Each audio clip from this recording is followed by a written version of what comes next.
People like her don't speak in rooms like this, Richard Whitmore said, his voice smooth as polished marble, barely louder than the soft hum of the air conditioning. Yet it carried across the entire 40-foot glass boardroom like a verdict already decided.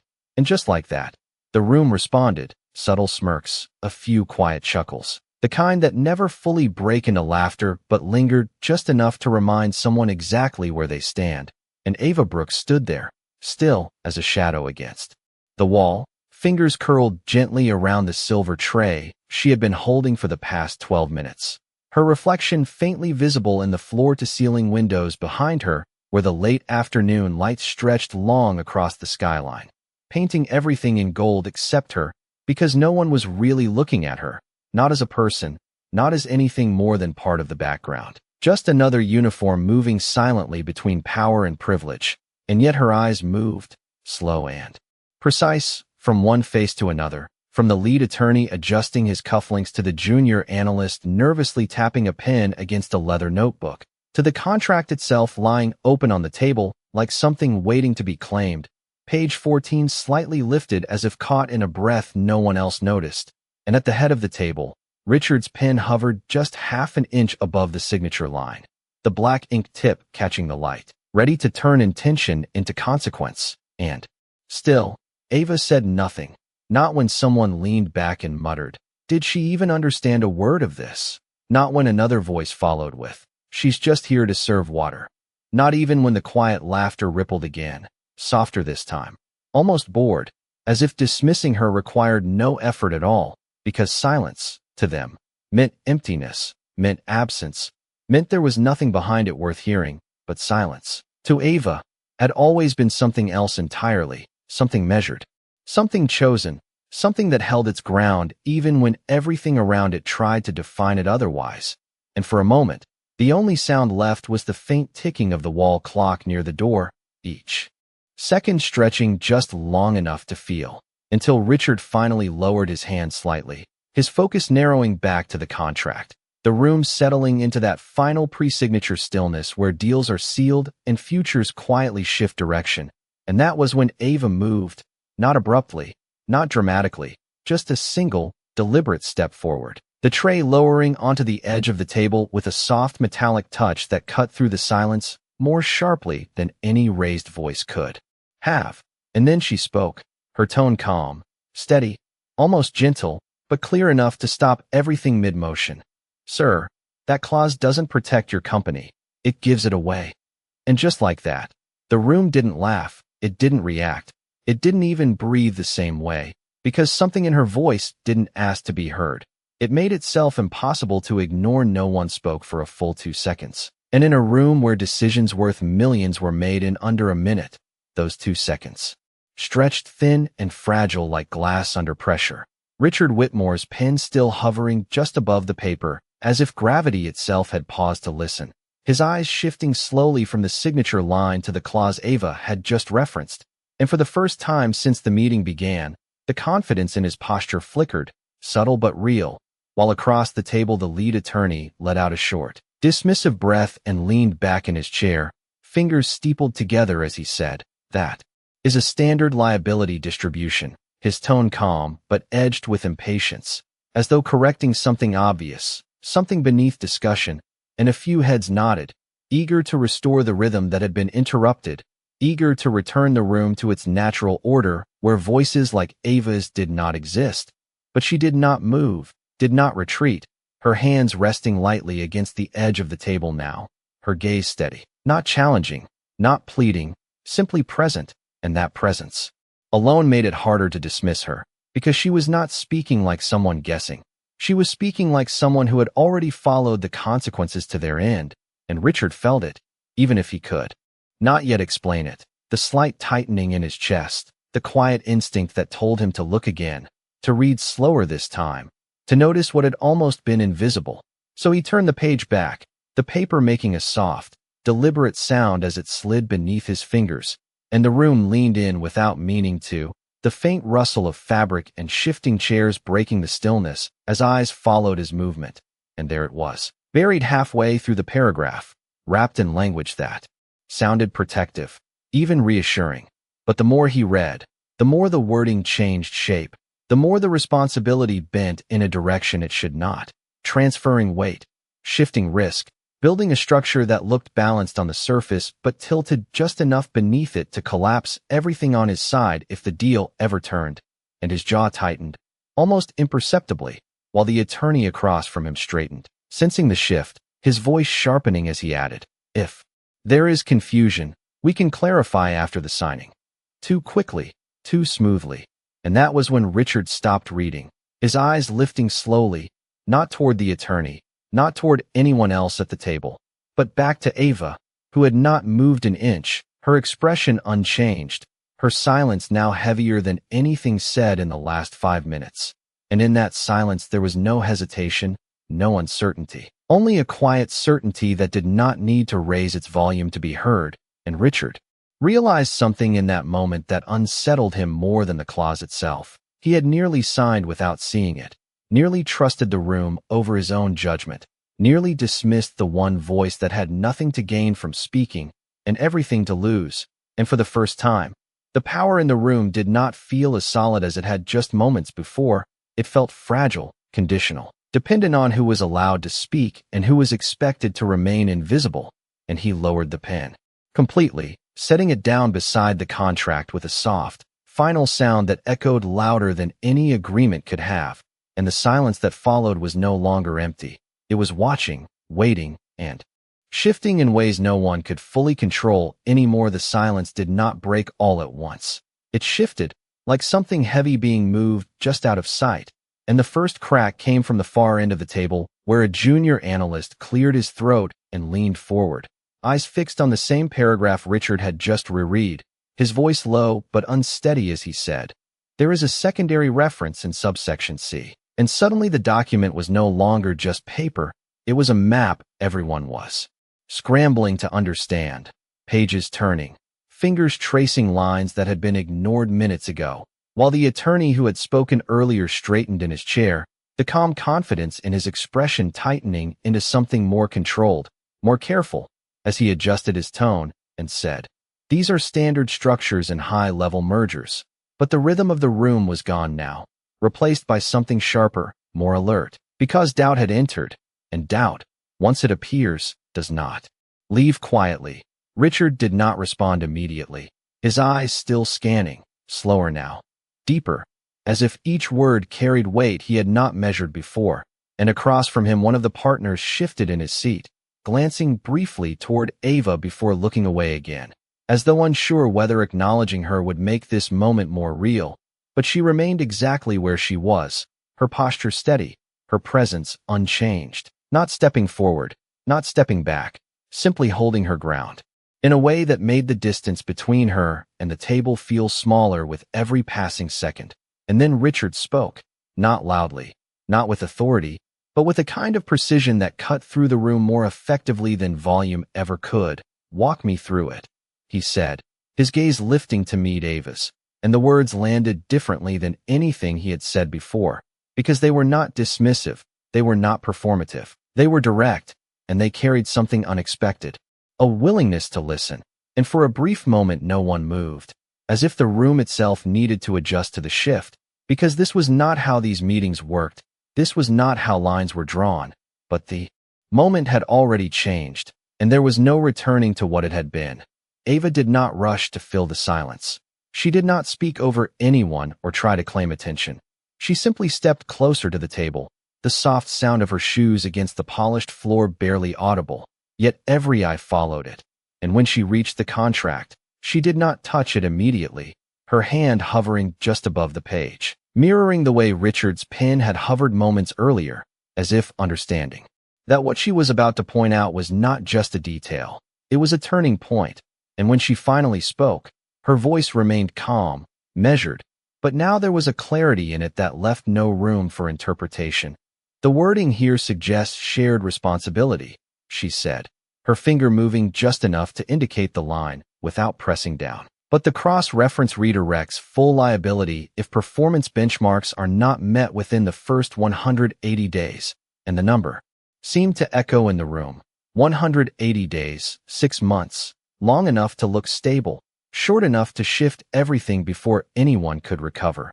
And the analyst who had spoken earlier nodded slowly, his eyes widening as the pieces aligned, while another executive leaned in, reading faster now, more urgently, and the attorney opened his mouth to respond, to reframe, to regain control of the narrative. But the words did not come as easily this time, because the structure he had relied on was no longer invisible. It had been seen, named, and placed in the center of the room where it could not be ignored, and Richard felt it fully now, not just the risk, but the weight of how close he had come to missing it, how easily confidence had almost replaced caution, and as he looked at Ava again, really looked this time, not as background, not as assumption, but as the one person who had chosen to speak when silence would have been safer, he understood that this moment was no longer about the deal alone.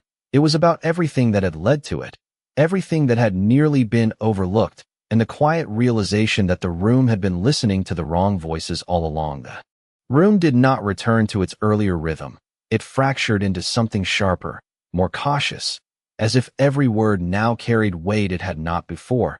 And the attorney across the table finally leaned forward, palms flat against the polished surface, his voice measured but edged with strain as he said, "You are interpreting that clause out of context."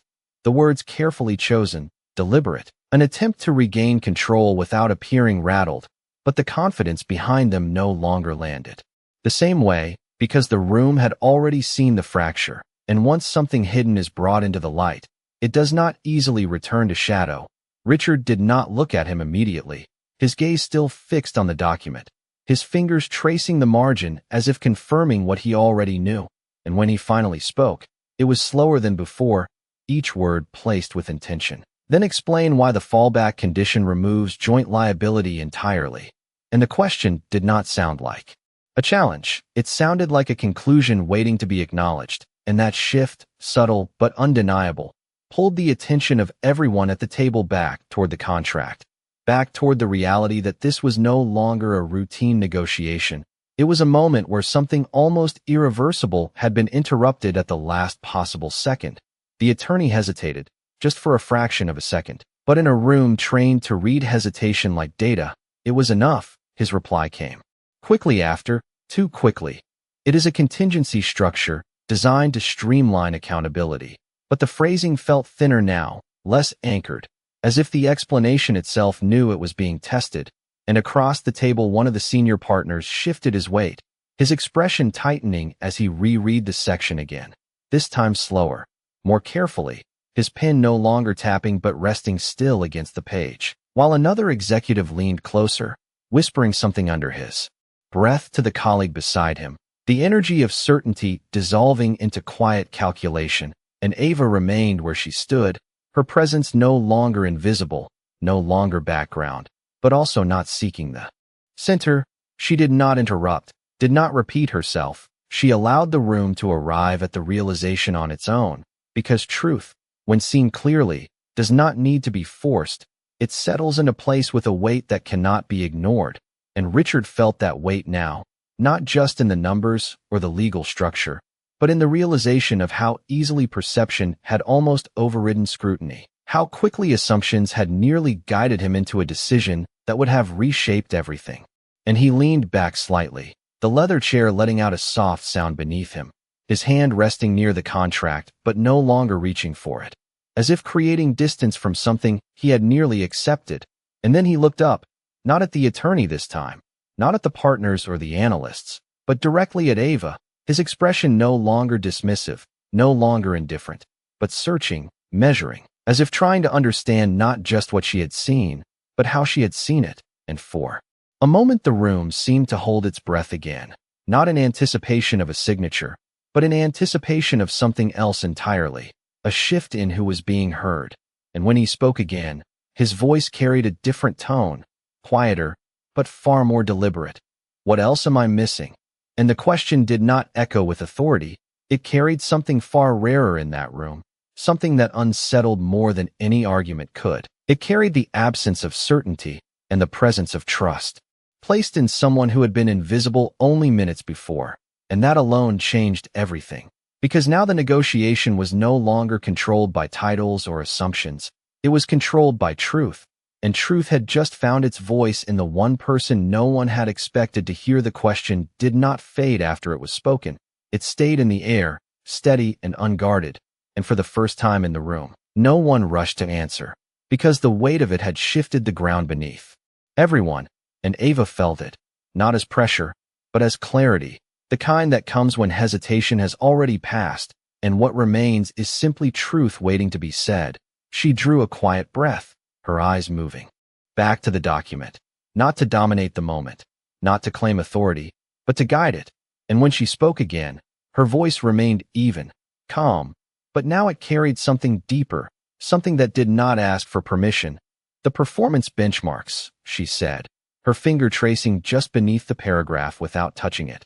They are structured to look achievable, but they rely on variables your firm does not fully control. And a few heads lifted at that, the nuance settling in slowly, like a realization forming just out of reach. Supply chain dependencies, third-party approvals, regulatory timing. She continued, each phrase landing with quiet precision. If any one of those shifts, even slightly, the benchmarks fail, and when they fail, the liability triggers, and the room tightened again, not with dismissal this time, but with recognition, because this was not speculation, it was structure, it was design, and once seen, it could not be unseen. The analyst at the far end nodded almost involuntarily, his earlier uncertainty replaced by a growing awareness that aligned with what he was now reading, while another executive leaned back slowly, exhaling under his breath, as if recalibrating everything he had assumed about the deal. And across the table, the attorney's composure thinned further, his fingers pressing lightly against the edge of his folder as he prepared to respond. But there was a delay now, a hesitation shaped not by ignorance, but by the awareness that the explanation he offered would be measured more closely than before. Those variables are standard in any large-scale agreement, he said, but the words no longer carried the same authority. They sounded rehearsed, expected, and the room could feel the difference. Richard did not interrupt, did not challenge immediately. He simply listened, his gaze shifting between the document and Ava, weighing each point, each implication. And what he saw was not just risk, it was intention, a framework designed to appear balanced while quietly shifting consequence in one direction. And that realization settled deeper than any single clause, because it spoke to trust, to transparency, to everything. That should have been clear from the beginning but was not. And he leaned forward again, slower this time, his hand resting near the contract but no longer reaching for it, as if proximity alone required caution. And if the benchmarks are not met, he said, his voice low, deliberate, there is no path to renegotiation. And it was not a question, it was confirmation, and Ava met his gaze without hesitation. No, sir, she replied, just as calmly. There is not. And that was the moment the tension in the room shifted into something undeniable, not chaos, not confrontation, but clarity, the kind that strips away illusion and leaves only what is real. The senior partner across the table closed his folder quietly, the sound soft but final, while another executive removed his glasses and set them down, blinking slowly as if seeing the situation for the first time without assumption. And the attorney, now fully aware that control had slipped beyond recovery, straightened once more, his voice steady but thinner than before. If there are concerns, we can revisit specific language after execution. But the suggestion did not land. It hovered, unsupported, because the room had already moved past that point, already recognized that execution without understanding was no longer an option, and Richard felt it settle fully within him. The decision not to sign, the recognition that what had nearly happened would not happen now, and more than that, the realization of who had prevented it. And as he looked at Ava again, truly looked, he saw not just the person who had spoken, but the distance she had crossed to be heard, the risk she had taken in a room that had not invited her voice, and the quiet strength it required to stand in that space without raising her tone, without losing her ground. And in that moment, the imbalance that had defined the room from the start began to shift, not loudly, not dramatically, but undeniably, because truth had been spoken, and it had held. The room did not erupt, it settled, and that was what made it heavier, because no one was pretending anymore. No one was leaning back in easy confidence or tapping pins against polished tables. Instead, there was a stillness that felt deliberate, almost respectful, as if everyone present understood that something had shifted beyond the contract itself.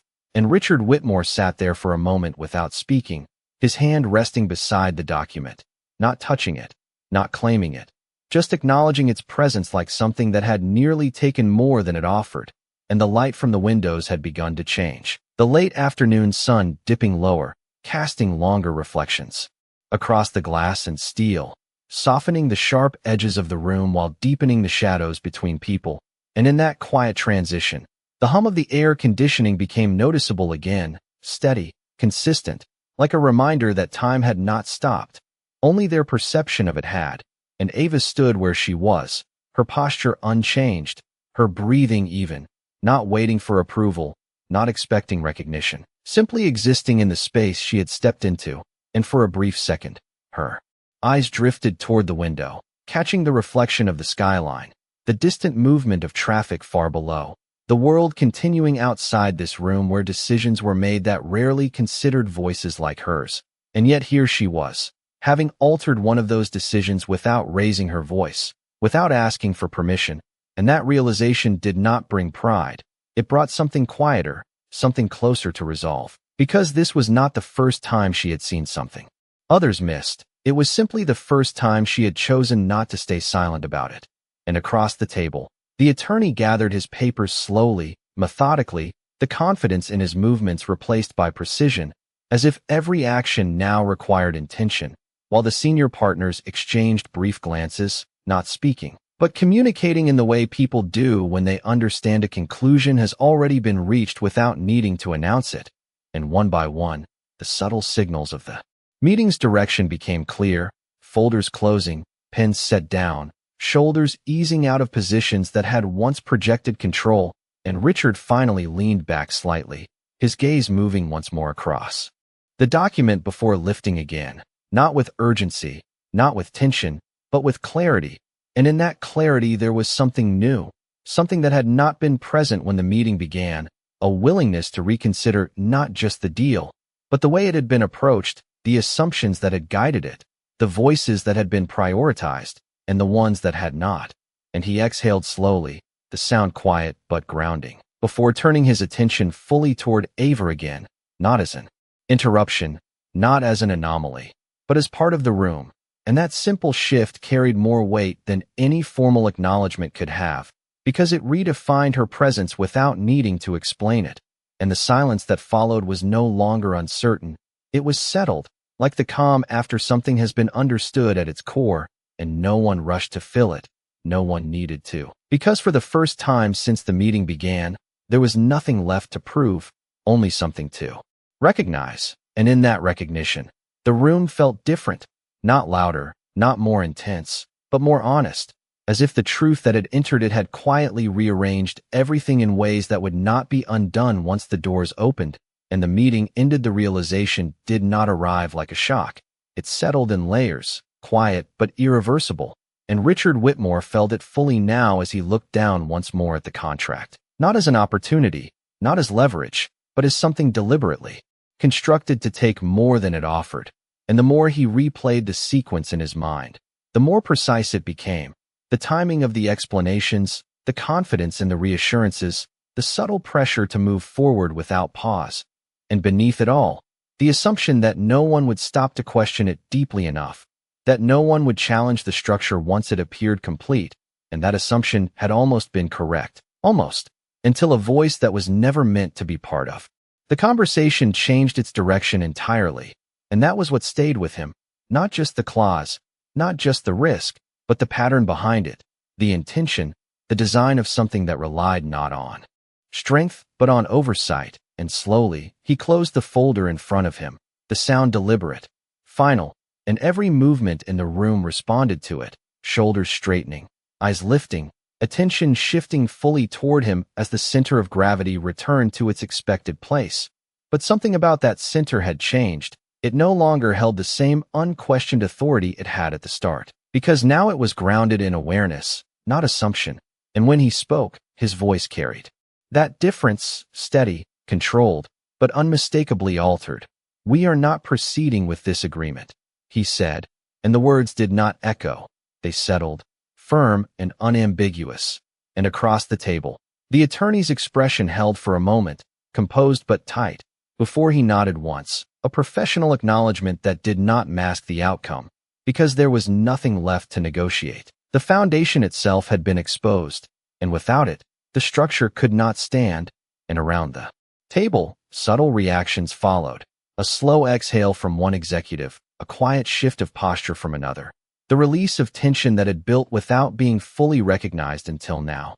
And yet, beneath that release, there was something else, something more reflective, as if each person present understood that this outcome had not come from where it was expected, that the turning point had not been driven by authority or experience, but by clarity spoken from outside the structure itself. And Richard felt that more than anyone, because the decision now carried not just relief, but responsibility, the awareness that he had nearly made a mistake that no position or title could have undone once finalized. And he turned his head slightly, his gaze moving again to Ava, not as a passing acknowledgement, not as a courtesy, but with intention. And in that moment, the recognition was complete, not spoken aloud, but understood in a way that did not require explanation, because it was visible. In the way the room had shifted around her, in the way silence now carried respect instead of dismissal. And Ava met his gaze without hesitation, her expression unchanged, calm, grounded, not seeking validation, not holding on to the moment, simply present within it.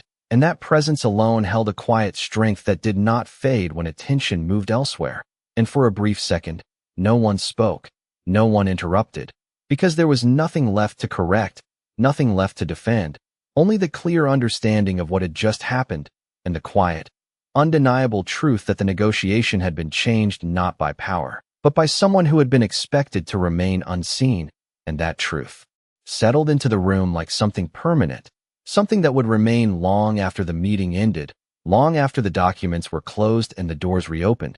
Because once something like that is recognized, it does not disappear, it stays, reshaping the way everything is seen from that point forward. No one stood up right away, even after the decision had been made, as if the room itself needed a moment to adjust to what had just unfolded, the kind of moment that does not announce itself, but lingers in the air, quiet and undeniable. And Richard Whitmore remained seated for a few seconds longer than usual, his gaze drifting once more across the closed folder in front of him, not with regret, but with the steady awareness of how close it had come to being signed, how easily momentum could have carried it forward without question.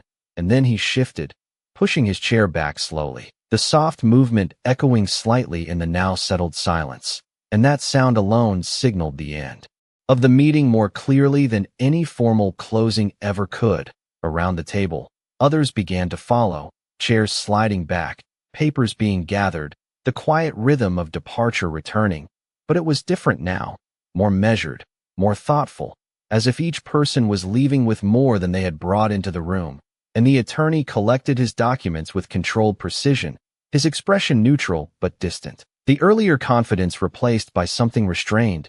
And without another attempt to reframe or recover, he offered a brief nod toward Richard before turning away, understanding that the moment had passed beyond negotiation. And one by one, the others followed, some casting brief glances toward Ava, not openly, not dramatically, but enough to acknowledge that her presence had not gone unnoticed, that what had happened would not be easily forgotten. And through it all, Ava did not move immediately. She remained near the table, her hands resting lightly at her sides, her posture calm, grounded, as if she were allowing the room to empty before stepping back into the space she had come from, not out of hesitation, but out of quiet intention. And when the last of the executives moved toward the door, Richard stayed, his attention still fixed on her, the distance between them now smaller, not physically, but in a way that could be felt without needing to be measured. And after a brief pause, he spoke, his voice lower than before, no longer carrying the sharp edge it had at the beginning, but something steadier, more considered. "What is your name?" he asked, not because he had not heard it earlier, but because this time, he was asking to remember it. And Ava met his gaze, her expression unchanged, her voice as calm as it had been from the start. "Ava Brooks," she replied, and for a moment, nothing followed. No immediate praise, no exaggerated reaction, just a quiet acknowledgement settling between them, and Richard nodded once, slowly, as if placing that name somewhere deliberate, somewhere it would not be lost, and then he added, "You saw what none of us did." The words simple, direct, without embellishment, but carrying a weight that did not need to be expanded, and Ava did not step forward, did not soften her stance. She simply answered with the same clarity she had held throughout. "I was just paying attention." And that answer, more than anything else, shifted the meaning of the moment, because it stripped away the idea of exception, of luck, of something extraordinary, and replaced it with something far more grounded, something that had always been there, unnoticed, until now, and Richard exhaled quietly, a small, almost imperceptible release, before glancing once more at the table, at the contract that would no longer define the outcome of this day. And when he looked back at Ava, there was no longer distance in his expression, only recognition, and without another word, he gave a slight nod, not as dismissal, not as command, but as acknowledgement, the kind that does not need to be repeated to be understood, and Ava returned it just as simply. Before turning toward the door, her steps steady, unhurried, the soft sound of her movement echoing lightly in the now nearly empty room, and as she reached the threshold, the light from the hallway met the fading glow from the windows, blending into something softer, something balanced, and for a brief moment, she paused, not looking back, not needing to, because everything that needed to be seen had already been seen, and then she stepped forward, leaving the room behind, not as someone who had been invited, but as someone who had changed it. The hallway outside felt quieter than it should have, the kind of quiet that follows something unseen but deeply felt, and Ava Brooks walked through it with the same steady pace she had carried into the room, her footsteps soft against the polished floor, each one measured, unhurried, as if nothing about her had changed, even though everything around her had. The overhead lights casting a gentle glow that replaced the sharp reflections of the boardroom, softening the edges of the space in a way that felt almost distant from what had just happened. And as she passed the glass panels lining the corridor, her reflection moved beside her, not as a shadow, not as something hidden, but clear, defined, present. And for a brief moment, she allowed her eyes to meet that reflection, not searching for validation, not questioning what had just unfolded, but acknowledging it in the quiet way she always had, without needing to name it, because the truth of it did not require explanation. It simply existed, steady and real, and behind her, far back through the closed doors, the boardroom remained still, the long table now empty, the contract left untouched, its pages resting where they had been turned. No longer a decision waiting to be made, but a reminder of one that had been avoided, and Richard Whitmore stood there alone for a moment longer than expected, his gaze lingering on that same document, not with frustration, not with doubt, but with a clarity that settled deeper with every second. And as he moved toward the window, the city stretched out before him, endless, active, indifferent to what had nearly taken place within those walls. And yet, to him, something fundamental had shifted, not in the skyline, not in the numbers or the strategy, but in the way he would see the next decision, the next voice, the next moment where silence might be mistaken for absence. And he exhaled slowly, the glass reflecting his image back at him, not as the man who had nearly signed, but as the one who had stopped, who had listened, who had recognized. And that recognition did not feel loud. It felt quiet, grounded, like something that would remain long after the details of this meeting faded. And down the corridor, Ava reached the service elevator, her hand resting lightly against the button as she waited. The faint hum of the building surrounding her, steady and familiar. And when the doors opened, she stepped inside without hesitation, the space small, enclosed, the polished steel walls reflecting her from every angle. And for a moment, as the doors began to close, the light from the hallway framed her silhouette, soft and defined, before narrowing into a thin line and disappearing completely, leaving only the quiet interior of the elevator and the gentle motion downward. And she stood there, calm, composed, her hands resting at her sides, her breathing even, as if the world had not just shifted around her, as if this was simply another moment in a long line of moments where she had seen something clearly and chosen to act. And as the numbers above the door changed one by one, descending floor by floor, there was no rush in her expression, no lingering tension, only a quiet stillness that carried something deeper than relief, something closer to certainty. And when the elevator reached